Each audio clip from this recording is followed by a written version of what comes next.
Russia की बेपनाह वसी जमीन पर कुछ ऐसे इलाके भी हैं जिन्हें फॉरबिडन जोन्स यानी ममनू इलाके कहा जाता है। ये वो जगहें हैं जहां ना सिर्फ आम इंसानों का बल्कि खुद रशिया के अपने शहरियों का दाखिला भी सख्ती से मना है। यहाँ कदम रखना सिर्फ गैर कानूनी ही नहीं बल्कि आपकी जिंदगी को खतरे में डाल सकता है। इन इलाकों को रशिया में ज़ाटो कहा जाता है, जिसका इंग्लिश में मतलब है क्लोज्ड एडमिनिस्ट्रेटिव टेरिटोरियल फॉर्मेशंस। आम अल्फाजों में ये वो बंद शहर हैं जो सोवियत यूनियन के दौर में बनाए गए थे। ये शहर उस वक्त सोवियत यूनियन के मैप में भी शो नहीं होते थे। इनका कोई नाम नहीं था, सिर्फ कोड नंबर से पहचाने जाते थे, जैसे अर्ज़मास 16 या चेलियाबिंस्क 70। इन शहरों में रशिया अपने सबसे खतरनाक और सबसे अहम मिलिट्री, न्यूक्लियर और स्पेस के राज रखता था। अगरचे सोवियत यूनियन अब टूट चुका है, लेकिन ये बंद शहर आज भी मौजूद हैं और पहले से ज्यादा सख्त सिक्योरिटी के साए तले हैं।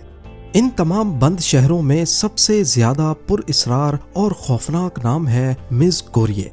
ये उरल के पहाड़ों में छुपा हुआ एक पूरा शहर है। ये शहर एक मैसिव पहाड़ माउंट यामनटव के दामन में वाक़ है। सैटेलाइट की तस्वीरों से साफ पता चलता है कि इस पहाड़ के नीचे कई सालों से बल्कि कई दहाइयों से बहुत बड़े पैमाने पर खुदाई की जा रही है।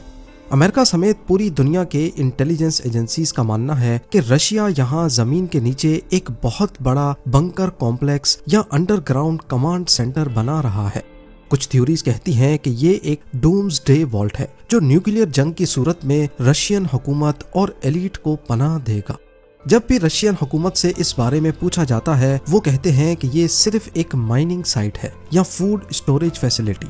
लेकिन इस जगह की इतनी जबरदस्त मिलिट्री सिक्योरिटी और इसे बंद शहर का दर्जा देना, ये सब इशारा करता है कि यहाँ कुछ बहुत ही अहम और पोशीदा हो रहा है। इसके बाद नाम आता है ओज़गियोर्स्क का, जिसे पहले सिटी 40 कहा जाता था। ये रशिया के पहले न्यूक्लियर प्रोग्राम की पैदाइश की जगह है। यहाँ मायक नाम का न्यूक्लियर प्लांट है जहाँ सोवियत यूनियन ने अपना पहला एटॉमिक बॉम्ब बनाया था।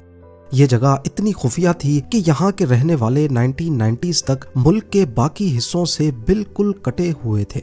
एक और इंतहाई पोशीदा इलाका कपुस्टिन यार है। ये एक इंतहाई high security missile testing range है जो 1946 में कायम की गई थी। सोवियत दौर से ही यहाँ नए नए हथियारों, मिसाइल्स और रॉकेट्स के एक्सपेरिमेंट्स किए जाते हैं। 1940 से ही इस इलाके से यूएफओस के देखे जाने की रिपोर्ट्स आती रही हैं। कई लोग मानते हैं कि अमेरिका के रोजवेल इंसिडेंट की तरह रशिया का भी अपना एक यूएफओ क्रैश यहाँ हुआ था, जिसके बाद से रशिया रिवर्स इंजीनियरिंग करके एलियन टेक्नोलॉजी पर काम कर रहा है।